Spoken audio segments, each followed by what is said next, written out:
Nama saya Wahyu Prabowo. Saya sekarang adalah diplomat muda di Direktorat Asia Tenggara. Saat ini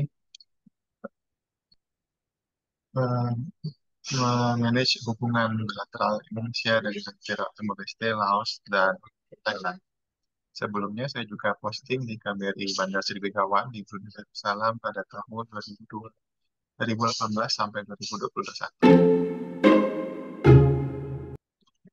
Baik, untuk pendekatan Brunei Darussalam sendiri pada Indonesia, dia lebih ke sebagai sesama negara anggota ASEAN ya, di mana juga sebagai sesama negara Islam juga, jadi mereka seringkali melihat kita sebagai big brother untuk beberapa isu-isu yang di kawasan, dan kemudian juga untuk beberapa isu-isu Islami seperti terjemahan Quran, tafsir, kemudian kerjasama Islam lainnya, dan pendidikan syariah. Jadi pendekatan mereka sendiri untuk kebijakan-kebijakan ataupun program realnya saat ini mungkin belum kelihatan ada, tapi seringkali kita melakukan pertemuan tingkat tinggi maupun pertemuan bilateral di sela-sela kegiatan ASEAN. Jadi kurang lebih kayak gitu Mbak untuk yang approach Brunei ke Indonesia ini.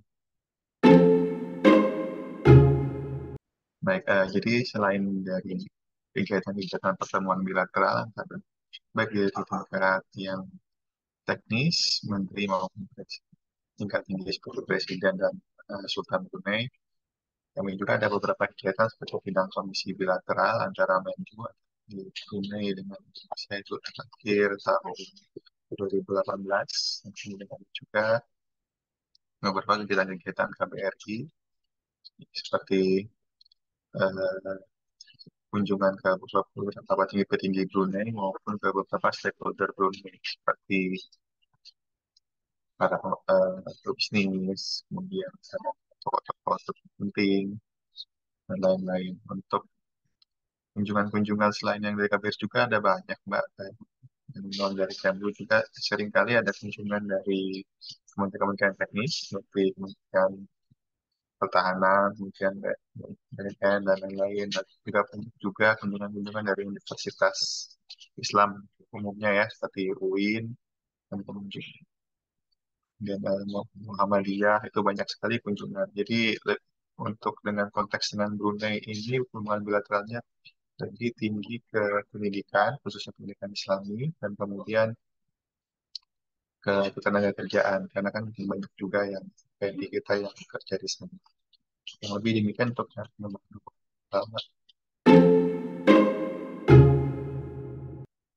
Memang banyak pengaruh kebijakan luar negeri, khususnya di Cina, karena kan itu mereka ada juga sekarang baru aja bikin refinery dan industri petrokimia Engie dekat Brunei itu. Malaysia juga tinggi karena mereka bersebelahan, dan ada juga beberapa Thailand dan Filipina dengan negara ASEAN. Untuk yang Indonesia sendiri, pengaruh kita banyak usaha untuk menyanyi pengaruh-pengaruh ini, antara lain untuk yang bisnisnya kita ekspansi.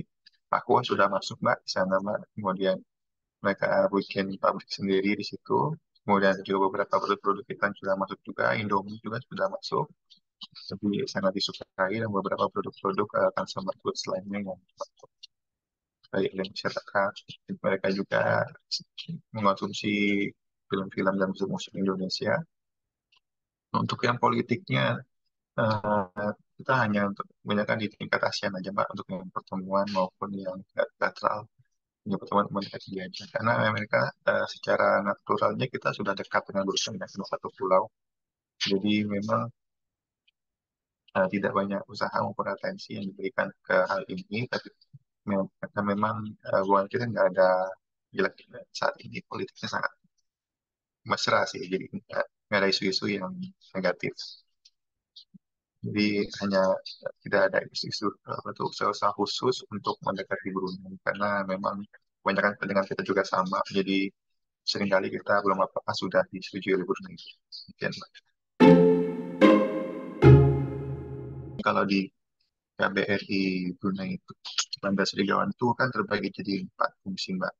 Pertama yang fungsi politik, jadi dia memang handle untuk pertemuan bilateral dan kemudian acara-acara high level seperti pertemuan menteri, presiden, dan lain-lain itu. Seringkali kalau ada kunjungan dari Indonesia maupun dari kunjungan dari Brunei, maka fungsi politik yang menentu. Terutama terakhir seperti kunjungan presiden waktu pernikahan Sultan ini Pangeran Matin. Nah, kemudian ada juga untuk yang fungsi ekonomi itu mereka untuk meningkatkan kerjasama ekonomi yang mereka seringkali ada menjadikan adalah pameran-pameran, mengikuti pameran-pameran yang ini. Biasanya ada pameran tahunan itu mereka akan mengundang UKM-UKM maupun perusahaan-perusahaan Indonesia untuk ikut di situ dan misalnya mereka akan bantu fasilitasi seperti dan memberikan market intelligence seperti pasar apa yang bagus untuk produk Indonesia di sana. Mereka juga melayani pertanyaan-pertanyaan dari para pebisnis Indonesia yang ingin masuk ke Indonesia. Dan ketiga ada fungsi sosial budaya, dan ini lebih ke kerjasama pendidikan, sosial dan budaya.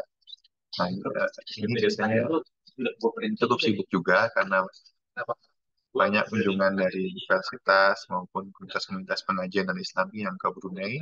Dan kedua adalah mengayomi komunitas-komunitas Indonesia di sana. Jadi kurang lebih di Brunei itu ada 50-an komunitas Indonesia, Mbak. Ada yang berdasarkan etnis, seperti etnis Jawa, etnis Padang, maupun lain-lain itu mereka banyak di situ. Dan kita beri di sana untuk mengayomi dan membantu memberikan tempat bagi mereka untuk mengembangkan talent maupun seni mereka. Jadi mereka itu kami seringkali bawa punya tairan-tairan sendiri, Mbak. Dan jadi kita ngasih tempat buat latihan dan juga tempat untuk pentas. Yang terakhir adalah yang juga tidak kalah penting adalah protokol konsuler. Nah, ini adalah perlindungan TNI, WNI umumnya. Dan nah, Brunei juga salah satu tujuan dari MUPMI kita. Kurang lebih itu 50-50 lah, karena tidak separah Malaysia kasusnya, karena 50% eh, orang WNI di Brunei itu ekspat, Pak. Jadi pelajar maupun yang kerja di migas. Jadi itu less worse dari orang Inggris daripada kasus di Malaysia. Tapi tetap ada, karena 50% PMI yang kebanyakan di ladang, perkebunan, kerja di restoran, kerja di asisten rumah juga. Nah, ini mereka yang membantu menangani kasusnya. Walaupun ada yang meninggal juga, mereka yang membantu memfasilitasi pemulangan jenazah. Walaupun yang di penjara, mereka akan membantu mendampingi hukumnya. Jadi memastikan mereka mendapat hak hukum maupun mendapat pengacara jika untuk membantu mempertahankan kasusnya. Kalaupun lebih demikian untuk yang kegiatan dilakukan Pak KBRI, ada lagi yang ditanyakan?